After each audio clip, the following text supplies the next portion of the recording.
On poursuit avec les championnats de France de torbal organisés par le club d'handisport lyonnais, toujours très actif. Petit rappel, cette discipline a été conçue à la base pour les déficients visuels. Elle se joue à 3 contre 3.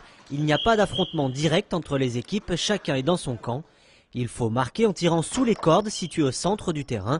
Le ballon est sonore, les joueurs se repèrent au bruit, donc le jeu doit se faire dans le silence. Tous les joueurs sont mis à égalité grâce à un masque opaque. Ça demande vraiment une grosse qualité de concentration, c'est pour ça que les matchs durent 2 fois 5 minutes, parce qu'en fait c'est une succession d'efforts explosifs et ça demande beaucoup de concentration pour se placer correctement par rapport au terrain, pour pouvoir arriver à se repérer, arriver à mettre en place des tactiques malgré l'absence de visibilité de l'équipe adverse. La compétition s'est déroulée en 2 phases finales, celle de Division 1 féminine et celle de Division 3 masculine. Au total, une quinzaine de clubs étaient présents. Handisport lyonnais compte une vingtaine de licenciés et 3 équipes. On a un nombre d'adhérents qui croît chaque année, beaucoup d'adhésions loisirs, donc c'est encourageant, ça assure une nouvelle génération. Qui dit loisirs cette année, compétition l'année prochaine. Éventuellement, viens essayer de te décaler un peu pour aller chercher le point 3 en face de Kenza, d'accord ? Parce qu'elle se décale, les centres la centre se décale trop.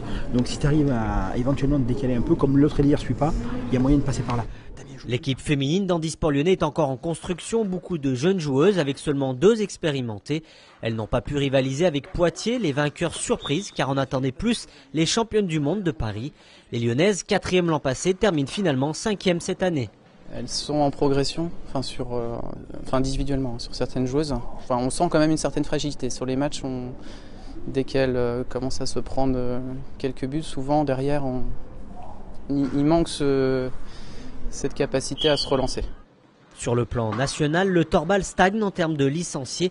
La faute au développement du goalball avec un ballon plus gros, qui est un sport paralympique et donc évidemment plus attrayant. La France compte actuellement une quarantaine d'équipes de torbal, 32 chez les hommes et seulement 8 chez les femmes. Pour recruter, la discipline a donc été ouverte aux voyants qui peuvent participer aux compétitions nationales. Mais le problème du recrutement s'explique aussi par la législation. Depuis 2005, les enfants déficients visuels peuvent suivre une scolarité classique et donc ne plus faire partie des centres spécialisés à l'origine du développement du torbal. Ce qui fait qu'on a de moins en moins dans les centres adaptés pour les déficients visuels, de moins en moins d'élèves en interne. Donc de moins en moins d'élèves qui pratiquent le sport dans ces écoles et qui pratiquent donc de surcroît le torbal. Oh bien les gars, bravo Samy, bravo Cédric. Moi je suis trop content. Bravo Nice. Chez les hommes, la réserve d'handisport lyonnais remporte le tableau de 3e division devant Nice. Une belle récompense pour les organisateurs.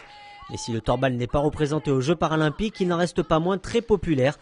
La discipline est la plus pratiquée par les personnes non ou malvoyantes. En fait, j'aime être dans le noir à la base. Et en fait me repérer dans l'espace en voyant rien du tout. Après il y a aussi le fait que on peut se soulager entre guillemets dans le sens quand on tire la balle et qu'on est un peu énervé, ça permet de déstresser, de décompresser. Je le pratique depuis plusieurs années déjà. C'est un sport où il y a beaucoup de mouvements, c'est très dynamique, c'est très tonique. Voilà, c'est un sport essentiellement aussi intéressant parce qu'il y a des aspects collectifs. Donc c'est vrai que c'est rare de retrouver ça dans des pratiques sportives pour déficients visuels. Ce magazine vous a peut-être donné envie de vous mettre au sport. Voici les coordonnées du torbal dans le club d'handisport lyonnais. Tiffaine Lebourg, la présidente, vous attend au 06 29 79 64 60. Si l'association Un maillot pour la vie vous a touché, vous pouvez faire des dons ou devenir adhérent. Renseignements sur le site internet unmaillotpourlavie.com. N'oubliez pas le comité du Rhône Handisport, toujours à votre disposition pour toute question. Enfin, la Ligue Rhône-Alpes Handisport organise des manifestations ou des sorties, alors n'hésitez pas. C'est la fin de ce magazine consacré au sport pour tous. Rendez-vous le mois prochain. En attendant, faites du sport.